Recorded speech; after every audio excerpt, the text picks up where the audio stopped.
자, 아까 뉴욕 타임즈에서 나왔던 그 얘기부터 한번 해봅시다.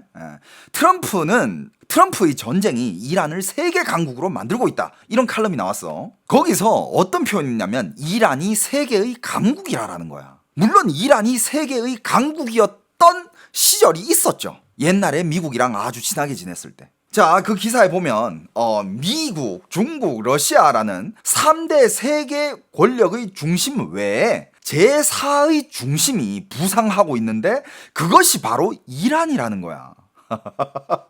그러니까 어떤 전문가는 이런 뉴욕 타임즈의 기사를 보면서 한 얘기가, 야, 이거는 이란의 매체도 이렇게까지는 안 쓸 텐데 뭐 뉴욕 타임즈 뭐 이란에 빚진 거 있어요? 세계 4위 강국이래, 이란이. 미, 중, 러 다음에 이란이래. 야, 이란 내에서도 자기 국가를, 이란 관영 매체도 자기 국가를 세계 4위 강국이라고는 감히 못 쓸 거예요. 뭐 미국을 이겼다라고 말은 할 수 있을지 몰라도 자기들이 세계 4위 강국이다 막 이렇게는 얘기 못 하거든. 근데 뉴욕 타임즈는 그렇게 쓰고도 부끄러움이 추호도 없어 보였다라고 지금 많은 평론가들이 뉴욕 타임즈를 놀리고 있습니다. 야, 이건 뭐 중국 신화사보다 한술 더 뜨는데? 그래서 이제 반문을 하죠. 도대체 이란이 무슨 근거로 세계 4위 강국이냐? 자, 그 기사의 논리는 이렇습니다. 전쟁 때문에 이란이 호르무즈 해협에 대한 통제를 강화했고 이란이 장기적으로 해협을 독점적으로 통제할 수 있다라는 것이에요. 이제부터 호르무즈 해협은 이란이 지들 마음대로 통제를 하게 될 거다라는 거예요. 여러분들, 그렇게 될 수 있을까요, 여러분? 그렇게 될 수 있다고 생각하세요? 가능성이 있다고요? 저는 불가능하다고 봐요. 자, 왜 가능성이 없느냐? 자, 일단 이란은 여러 가지 문제가 있죠, 그죠? 여러 가지 문제가 있는데, 그걸 모든 걸 다 떠나가지고 일단 한 개씩 짚어봅시다. 자, 일단 첫 번째는 이란의 핵 문제. 보면 이란의 승리서사, 그리고 뭐 뉴욕 타임즈식 승리서사, 여기에 공통적으로 말하지 않는 것이 뭐냐? 그게 이란의 핵 문제. 이게 되게 핵심적인 문제인데 그 논점을 흐리고 있어요. 그게 뭐냐? 그게 단순한 원자력 문제가 아니라 이란의 핵무기 문제. 1980년대 후반 이란 이라크 전쟁이 끝난 직후부터 이란은 국가 전체 역량을 쏟아부어서 1호 프로젝트를 추진해 왔습니다. 그리고 이 핵 문제야말로 미국과 이스라엘이 전쟁을 개시한 본래 목적이기도 하죠. 즉 이란의 핵 계획을 파괴하고 농축 우라늄을 넘기게 만들거나 완전히 파괴시키는 것이 목표였죠, 그죠? 따라서 그 목표가 진전될수록 그에 따라 제재 완화도 순차적으로 가능해지는 거죠. 그러니 이 제재 완화 자체는 이란의 승리가 아닙니다. 오바마 시절처럼 제재는 풀리면서도 이란의 핵 계획이 보존되고 심지어 은밀히 진전될 수 있을 때, 그때 이란의 승리라고 볼 수 있는 거죠, 그죠? 이 점과 관련해서 트럼프는 4월 8일에 최신 발언을 했습니다. 미국은 이란과 협력할 것이라고 말을 했어요. 그가 협력이라는 표현을 썼다는 것 자체가 협상 국면에 들어가기 전에 트럼프는 늘 상대에게 조금의 체면은 남겨줘요.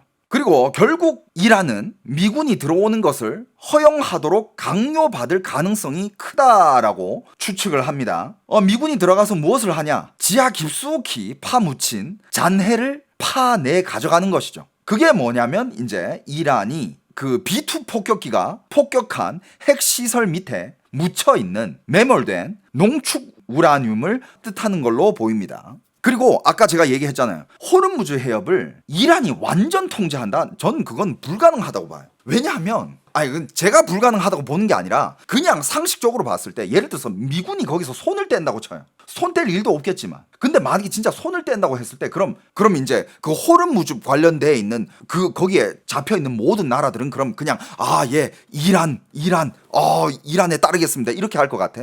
일단 중동에서 그 호르무즈 해협을 이용해 가지고 석유를 수출하는 나라들부터 불만이에요. 거기서부터 가만히 있지 않을 거야. 그리고 그 다음은 수입하는 나라들은 또 얼마나 많아. 미국은 심지어 수입을 안 해. 거기서 수입한 나라들은 동남아 수많은 나라들을 포함해가지고 한국과 일본까지, 그리고 유럽까지. 가만히 있을 것 같아요? 그냥 거기서 아이고 배 한 척당 30억 드려야죠 이러면서 그냥 순수하게 그냥 아주 순종적으로 이란한테 30억씩 바칠 것 같아요, 여러분? 말이 안 되잖아. 그때는 진짜 그냥 진짜 전쟁이 날 수도 있어요. 왜냐하면 그거 바치다가 다른 나라들 고갈나요. 지금 이미 동남아의 어떤 나라들은 이미 비상사태고, 시간이 길어지면 그 석유 비상이 걸리는 그런 나라들이 점점 많아질 거 아니야. 그때는 석유가 없으면 그 나라가 뭐 어쩌고 저쩌고 나발이고 그냥 나라는 죽어가는 거예요. 에너지가 없으면. 그러면 그냥 가만 앉아서 죽고만 있을까? 아니면 야 이거 그냥 한번 그냥 죽더라도 한번 쳐먹어 죽어야 되지 않을까? 이렇게 할까? 어떻게 할까? 가만히 있을 수가 없다니까? 자, 그리고 뉴욕 타임즈에서 또 뉴욕 타임즈식 이란 승리 서사에서 언급하지 않은 문제가 또 한 게 있습니다. 그게 뭐냐면 이란의 지도부 문제. 이란 외무장관이 발표한 영어 성명에는 이란 최고 국가안보위원회라는 표현이 나옵니다. 하지만 이 위원회는 이란의 최고 권력자가 아니에요. 최고 권력자는 사실상 최고 지도자 본인, 즉 지금의 하메네이 2세죠. 그죠? 최고안보위원회와 대통령도 모두 그에게 책임을 지는 그런 구조인데, 지금 하메네이 아까 보니까 지금 죽었다라는 기사도 나오고 생명이 위급하다 기사도 나오고 정말 많은 기사들이 쏟아져 나오고 있는데 뭐가 진실인지는 모르죠. 그죠? 그런데 외무장관은 이 휴전이 최고 지도자의 승인을 받았다는 말은 하지 않고 있습니다. 심지어 2인자로 볼 수 있는 이란 대통령조차 언급하지 않고 있습니다. 그의 영어 성명에서 언급된 인물은 파키스탄 총리와 파키스탄 육군 원수뿐이었습니다. 그들에게 휴전 중재에 대해 감사를 표했고, 또 이란 무장군과 협조해 휴전 기간 동안 호르무즈 해협의 안전을 보장하겠다라고 했어요. 즉 언급된 것은 그 정도인데 정작 자기 나라의 최고 지도자는 언급하지 않았습니다. 그렇다면 지금 이 하메네이가 정말 이미 사망했을 가능성도 상당히 높아지지 않았을까? 아니면 그런 관련된 위급하다, 지금 생명이 위급하다, 그런 기사가 계속 나올 리가 없잖아요. 그죠? 적어도 지금 하메네이가 죽었을 가능성, 하메네이 2세죠. 그죠? 2세가 죽었을 가능성은 70% 이상으로 올라갔다라고 볼 수 있는 거죠. 그렇다면 가장 반미적인 세력이 물리적으로 제거가 되었다면 사실상 정권 교체는 이미 일어난 셈이랑 똑같다라는 겁니다. 협상이 끝나고 이제 진짜 휴전으로 들어갈 경우 이란의 국가 노선도 점차 바뀌기 시작할 거라는 추측이 많아요. 물론 이런 신정 국가가 선전 5절을 하루아침에 바꾸리라고 기대하는 것은 비현실적입니다. 하지만 현실 속 변화는 점차 일어날 것이고, 미래의 이란이 군벌 분열 체제가 될 수도 있고, 혹은 옛날에 그 중국처럼 마오쩌둥이 죽고 난 후에 덩샤오핑이 선택했던 개혁 개방 노선, 그렇게 갈 수도 있죠. 그건 이제 시간이 지나면서 지켜봐야 되는 부분이고, 하지만 이제 이란이 더 이상 이념적으로 극단적 반미 국가가 아니게 되고 동시에 행동으로도 그런 실력을 상실했다면 미국 입장에서는 정권 교체라는 목표는 이미 달성한 것이랑 똑같다고 보는 겁니다. 왜냐하면 정권 교체의 목적은 결국 미국에 대한 안보 위협을 제거하는 데 있으니까요. 자, 그리고 요거를 다시 한번 이제 좀 디테일하게 얘기해 볼 건데, 여전히 그 호르무즈 해협 문제인데, 그러니까 이제 뉴욕 타임즈에서 그런 기사를 쓴 거는 이제 이란이 호르무즈 해협을 이제 자기들 마음대로 완벽하게 이제 통제를 할 수 있다. 통제를 하면서 이제 이란이 전 세계 제4위의 강국이 될 것이다. 이런 서사인데, 그렇다면 이제 이란에서 해협을 어떻게 통제하느냐 문제죠. 그죠? 그러면 호르무즈 해협을 자기들이 통행료 징수소로 만드는 거겠죠? 이란 입장에서는 지나는 선박들에게 통행료를 받는다는 거잖아요. 그죠? 아까도 얘기했지만 이건 불가능이지만 만약에 이걸 가능으로 생각을 하고 이렇게 상상을 해본다면, 자, 방식이 두 가지라고 합니다. 첫 번째는 해협을 통과하는 석유 물동량 기준으로 과금하는 방식이래요. 배럴당 1달러를 받는 방식. 그리고 둘째는 선박 단위로 등록세를 부과하는 방식입니다. 선박 한 척당 200만 달러. 한국 돈으로 30억이죠. 그죠? 첫 번째 방식, 즉 석유 물동량 기준 과금은 보수적으로 잡아도 연간 약 70억 달러의 재정 수입을 가져올 수 있다고 합니다. 두 번째 방식은 더해요. 전쟁 전 기준으로 하루에 140척의 선박이 호르무즈 해협을 통과하고 140척 곱하기 360일, 그리고 선박당 200만 달러잖아요. 연간 여러분들 1000억 달러, 연간 1000억 달러 수입이 나와요. 여러분들 1000억 달러의 개념이 뭔지 알아요? 1000억 달러의 개념이 뭐냐면 이란이 21세기에 들어와 가지고 최고 석유 수출액이 2011년 그때가 약 1100억 달러입니다. 2011년. 그때가 1100억 달러예요. 그런데 지금 만약에 이게 가능해진다? 그러면 이란은 석유를 수출하지 않아도 통행료 징수소만 세워도 연 1000억 달러를 벌 수 있다는 얘기예요. 이게 가능하다고 생각하세요? 이거 다른 나라가 가만히 있을 것 같아요, 이거? 누군가가 만약에 이란이 이런 장기간 일방적인 방식으로 요금을 징수할 수 있다라고 생각하면 그건 진짜 너무 순진한 생각이에요. 그 바다는 당연히 공해고요. 인공으로 만들어낸 항로가 아니에요. 아까도 얘기했지만 미국이 동의하느냐 안 동의하느냐 거기까지 갈 필요도 없어. 그 전에 이미 그 주위에 카타르, 아랍에미레이트, 사우디 같은 다른 페르시아만의 국가들이 절대로 동의하지 않을 거예요. 가만 안 놔둬요. 지금은 전쟁이 자기들에게 번져서 갑작스러운 대규모 손실이 생기는 걸 원치 않기 때문에 이란이 이런 식으로 노상강도식, 양아치식 갈취를 해도 일단 그냥 가만히 있고 있잖아. 가만 참고 있잖아. 그 주위에 일단 참고 있잖아요. 그냥 미국한테 쟤 좀 어떻게 해봐 이러면서 그냥 계속 미국한테만 로비를 하고 있고 지네들이 직접적으로 뭔가를 하고 있진 않잖아요. 하지만 장기적으로 이런 식으로 간다면 페르시아만산의 원유, 그러니까 호르무즈 해협을 통과하는 그 원유의 운송 비용이 크게 올라갈 거잖아요. 여기 어떤 전문가가 아주 디테일하게 계산을 해놨어요. 어떤 계산을 해놨냐면, 자, 방금 앞에서 말한 최저 기준대로 배럴당 1달러를 이란이 걷는다면 보험료도 함께 오릅니다. 왜냐하면 돈을 안 내면 선박이 납포될 수 있고 보험회사도 이를 리스크로 보기 때문이죠. 그래서 유조선 보험료도 함께 오르고 이 통과세는 사실상 상품 유통세와 비슷하기 때문에 세무조사와 징수 문제까지 생깁니다. 이란은 화물을 검사하면서 축소 신고나 탈세 여부를 확인하려 할 것이고, 그러면 유조선은 검사를 기다리느라 줄을 서야 하고 채선 문제가 발생을 하죠. 유조선의 용선료와 보험료는 1 단위로 계산되기 때문입니다. 산지에서 배럴당 1달러 오른 비용이 최종 도착지에서는 그러면 몇 달러가 상승할 수 있는 그런 문제가 발생해요. 이것은 사우디나 아랍에미레이트나 그런 비슷한 그 중동의 산유국에게는 엄청난 타격이에요. 이 정도의 가격 상승은 그들의 상품 경쟁력을 크게 약화시킵니다. 이건 아직 배럴당 1달러 기준일 뿐이고, 만약에 선박당 200만 달러, 즉 한국 돈으로 30억을 받는 방식이다. 그때는 전쟁입니다. 야, 이란 너 뒤졌어 하고 전쟁이에요, 그때는. 자, 그리고 더 중요한 거는 이런 경제적인 계산만이 아니라 안보 문제도 있습니다. 이라크, 쿠웨이트, 카타르, 아랍에미레이트, 사우디의 입장에서 생각을 해보면 왜 자기 목에 밧줄을 걸고 그 끝을 이란 손에 넘겨주냐 이거야. 그 꼴이잖아요. 이란이 만약에 그 돈을 통행료를 걷는데 그쪽 중동 국가들이 가만히 있으면 진짜 자기들이 자기 목줄에다가 목줄을 차가지고 그 손잡이 이란한테 주는 꼴이야. 똑같은 거예요. 그런데 이란이 군사력이 멀쩡했을 때도 못한 일을 지금 이렇게 얻어맞은 상황에서 왜 덤으로 그 권리까지 줘야 돼 이거야. 뭔 말인지 알겠어요?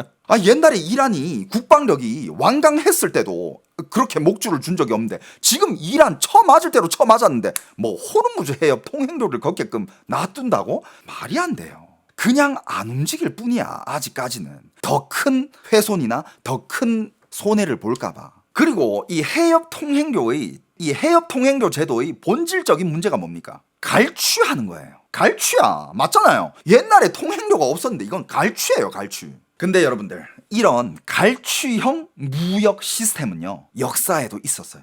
그런데 이런 갈취형 무역 시스템을 도입을 했다 하잖아요. 끝이 다 뭐였을 것 같아요?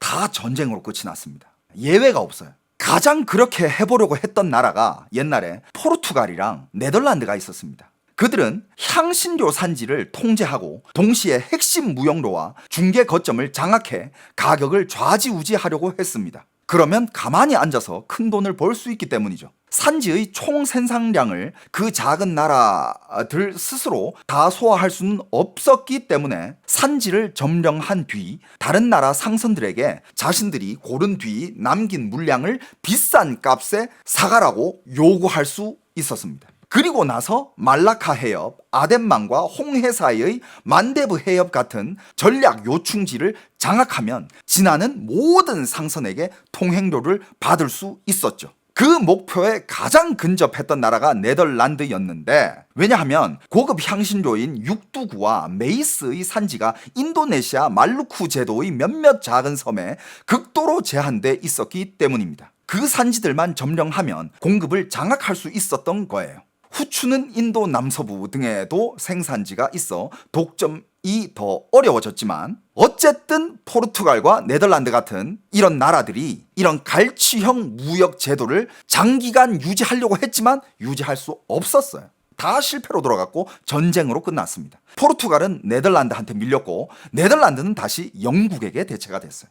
그러니 지금 이런 이란이 일시적으로 이런 갈취를 해서 이익을 얻을 수는 있겠지만, 일시적으로 장기적으로 지속하려 한다면 결국 다구를 맞는 결말로 갈 수밖에 없습니다. 그래서 지금 전문가들이 이 뉴욕타임즈의 이런 칼럼을 보고 분석해 놓은 내용이 이거예요. 이 내용으로 보면서 다시 한번 되짚어보면 이렇게 질문이 가는 거죠.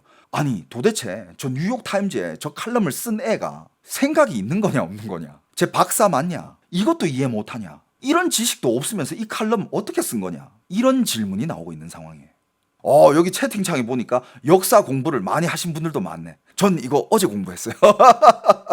이 얘기를 듣고도 아직도 이란이 호르무즈 해협을 완벽하게 장악해가지고 배 한 척당 통행료를 받을 수 있게 될 거다라고 믿는 분들 있어요, 혹시? 있으시면 그 이유를 알려주세요. 그럴싸한 이유를. 일단 이것도 이게 가능했었을 때 얘기고, 그 전에 어디서 막혀? 다른 그 주변국들의 인정, 그 통제권, 독점. 아니, 원래부터 무료로 쓰던 그 해협이었는데 갑자기 전쟁을 하더니 이란이 거기 통제권을 갖는다? 그 주위 나라들 그거 인정해줄 나라 하나도 없습니다. 하나도 없어요. 일단 오만부터 인정을 안 해줬어. 그리고 또 이제 미국과 이란이 휴전 이후에 또 관전 포인트가 또 한 개가 있는데, 중국 얘기가 또 나옵니다. 현재 지금 거의 확실하게 볼 수 있는 게, 이번 미국과 이란 휴전에 중국 공산당이 게임에 들어왔다라는 거. 이거는 거의 지금 확실하다고 볼 수 있어요.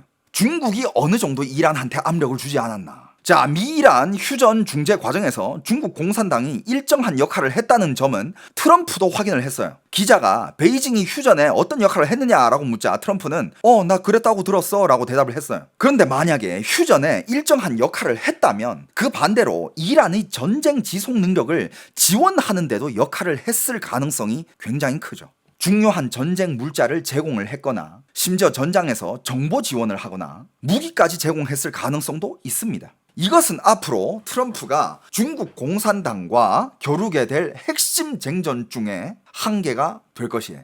지금 미국 이거 그냥 넘어가지 않을 거예요. 여러분들 5월 중순에 트럼프와 시진핑의 만남 기대가 됩니다. 트럼프는 이를 이유로 대중국 관세를 유지하거나 다른 제재를 추가할 수도 있는 거죠. 그죠? 이것도 어떻게 보면 지금 미국한테는 카드가 된 거예요. 또 동시에 뭘 의미하느냐? 유가 상승이 중국 경제에 실제로 심각한 타격을 주고 있다라는 의미이기도 하죠. 그래서 지금 중국 공산당 입장도 매우 난처한 그런 상황이에요. 이란이 무너지게 두고 싶지는 않지만 동시에 휴전은 빨리 성사되기를 바라는. 왜냐하면 중국의 화학 및 플라스틱 업계에 도산 물결이 닥칠 수도 있는 상황이에요. 이유는 이 업종들이 원래도 전쟁 전부터 굉장히 박한 이 구조였기 때문이라는 거예요. 이들 제조 원가의 70%는 원료비인데 그 원료 대부분이 석유 파생물입니다. 그래서 중국도, 이 제조업이 발달된 중국도 유가 상승에는 매우 민감할 수밖에 없어요.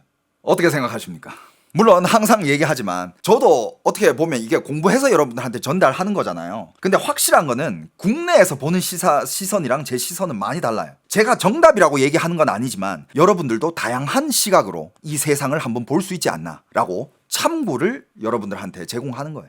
이렇게도 한번 생각해 보시라. 너무 지금 편향된 매체에 국한되어 있지 말고. 자, 그리고 내일 또 이제 협상을 하잖아요. 협상을 해서 또 진짜 휴전으로 계속 갈지 아니면 뭐 어느 한쪽이 깽판을 칠지는 모르지만 지켜봐야 되는 것 중에 한 개가 또 군사 동향. 만약에 협상이 결렬이 돼요. 협상이 결렬되면 전쟁이 재개가 되겠죠, 그죠? 그러면 이제 미국과 이스라엘의 새로운 움직임이 있을 거라고 전문가들은 추측을 합니다. 즉 미국과 이스라엘이 이제는 이란의 발전소 자체를 바로 폭격하기보다는 전력시설 주변의 물류 거점을 타격할 수 있다는 거예요. 예를 들어 미국은 최근 이란의 일부 교량을 폭격했고 이스라엘도 이란의 남파르스 가스 기지를 공습했습니다. 목적은 모두 이란의 물류 시스템을 마비시키는 거였는데 이란의 발전소를 가동하기 위해서는 천연가스와 연료 운송이 필요하기 때문에 발전소를 직접 때리지 않고도 이런 물류 거점을 끊으면 발전소를 멈추게 할 수 있습니다. 동시에 체감상 자극은 덜하고 정치적 파장도 상대적으로는 작죠. 이것이 이제 미국과 이란의 새로운 움직임이 될 겁니다.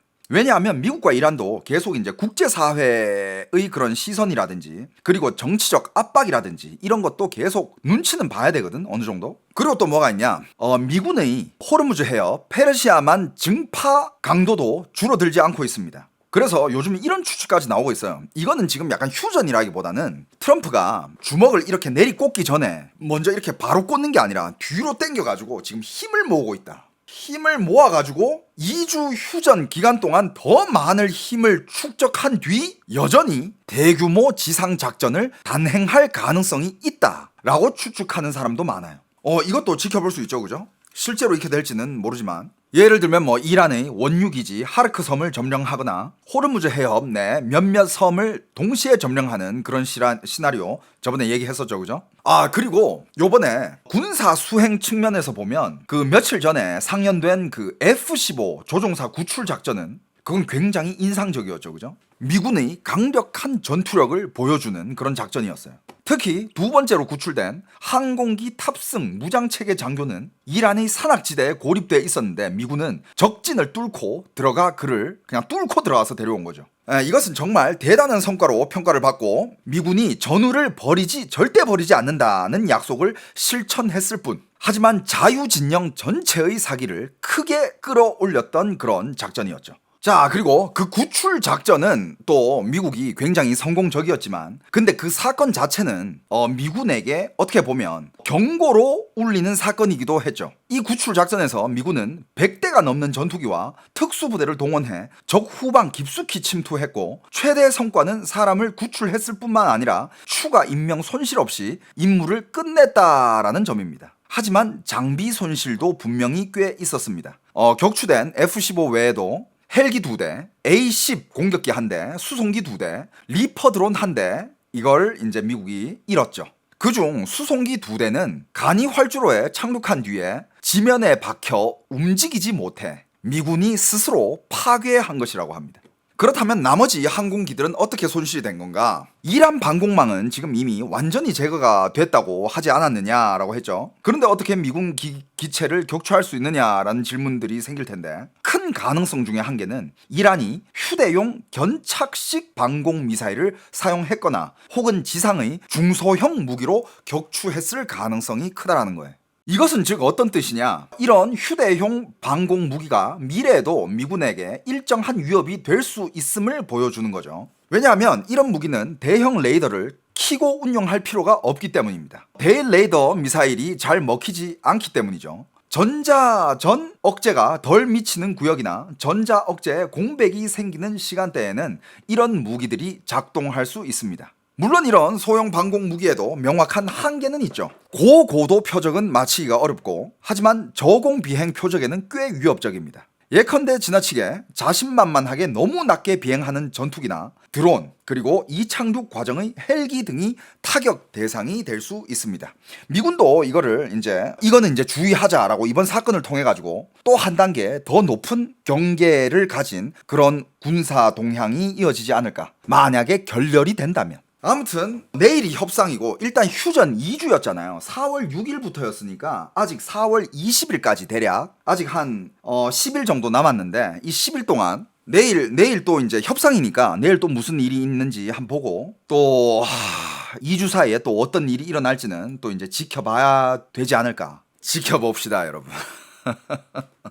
요즘 너무 미국이랑 이란 얘기만 하고 중국 얘기를 좀 너무 안 했죠. 오랜만에 어떻게 중국 본토 뉴스 한 개 나갈까?